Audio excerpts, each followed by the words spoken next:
भारतीय फिजाइया के पै दर पै हादसात, नाकिस तैयारियों, फरसूदा टेक्नोलॉजी और नफसियाती दबाव की खौफनाक हकीकत बेनकाब हो गई। नाज़रीन, भारत की जारियत पसंदाना पॉलिसियों के पीछे छुपी नाकाबिले तरदीद कमजोरियां और हकीकी मैदान की नाकामियां एक बार फिर दुनिया के सामने बेनकाब हो गई हैं। भारतीय फिजाइया, जिसे खित्ते में ताकतवर तरीन फौज के तौर पर पेश किया जाता है, दर हकीकत नाकिस हिफाजती मियार, फरसूदा टेक्नोलॉजी और गैर पेशा वराना ऑपरेशनल तैयारियों का शिकार है। गुज़श्ता 30 सालों में भारतीय फिजाइया को 550 से ज्यादा फिजाई हादसात का सामना करना पड़ा, जिनमें 150 से ज्यादा भारतीय पायलट्स अपनी जान से हाथ धो बैठे। दिफाई माहिरीन का कहना है कि भारतीय फिजाइया में रोजमर्रा के हादसात में हलाक होने वाले पायलट्स की तादाद कारगिल जंग में होने वाले भारतीय हलाकतों से 30 गुना ज्यादा है। नाज़रीन, इन अमवात की बुनियादी वजूहात में इंसानी गलतियां, हादसात और गैर म्यारी तरबियत शामिल है। ताज़ा तरीन वाकयात पर नजर डाली जाए तो 2 अप्रैल 2025 को जैगवार त्यारा रात की तरबियती परवाज के दौरान जामनगर में गिरकर तबाह हुआ, जिसमें लेफ्टिनेंट सिद्धार्थ यादव हलाक हो गया। मार्च 2025 में एक ही दिन में भारतीय फिजाइया के 2 लड़ाका त्यारे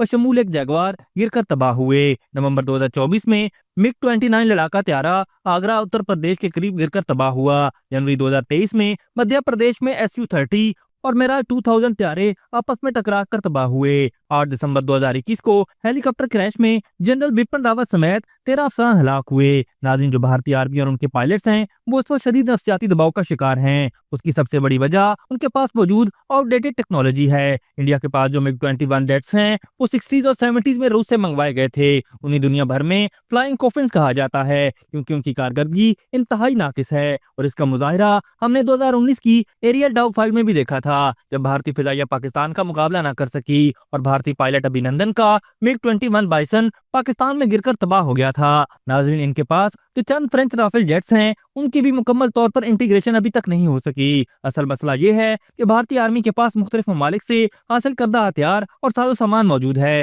लेकिन इनके पास सबकी कोई सेंट्रल इंटीग्रेशन नहीं, जैसा कि पाकिस्तान के पास है। इस वजह से भारतीय फिजाइया एक वाज़ेह टेक्टिकल डिसएडवांटेज पर काम कर रही है और इनके फाइटर पायलट्स और जनरल्स भी इस हकीकत से बखूबी आगाह हैं। और यही वो बुनियादी वजह है कि भारत ने आज तक पाकिस्तान के खिलाफ कोई संजीदा अस्करी कार्रवाई की जरूरत नहीं की, क्योंकि उन्हें मालूम है कि इन आसमानों की सरपरस्ती पाक फिजाइया के पास है। दिफाई माहिरीन के मुताबिक ये मुसलसल हादसात और कमजोरियां भारतीय फिजाइया की ऑपरेशनल तैयारियों और हिफाजती म्यार पर संगीन सवालात उठाती हैं। माहिरीन का कहना है कि नरेंद्र मोदी की नाकिस पॉलिसियों की वजह से भारत का दिफाई निजाम खोखला हो चुका है और मोदी सरकार के दिफा में बेहतरी के वादे सिर्फ जुबानी दावत तक महदूद हैं। नाज़रीन, ऐसे में सवाल ये है कि क्या एक ऐसी फिजाइया जो अपने पायलट्स की जानों की हिफाजत नहीं कर सकती, तो खित्ते में पाकिस्तान जैसे जिम्मेदार और मजबूत मुल्क के साथ मुकाबले की सलाहियत कैसे रखती है? अभी तक के लिए सिर्फ इतना ही। मजीद दिलचस्प और ताज़ा तरीन खबरों से आगाह रहने के लिए हमारे चैनल इस्लामाबाद इंसाइडर को सब्सक्राइब करना मत भूलिए। और अगर हमारी ये वीडियो आपको अच्छी लगी है तो इसे लाइक कर दें और अपनी कीमती राय का इजहार नीचे दिए गए कमेंट सेक्शन में ज़रूर करें।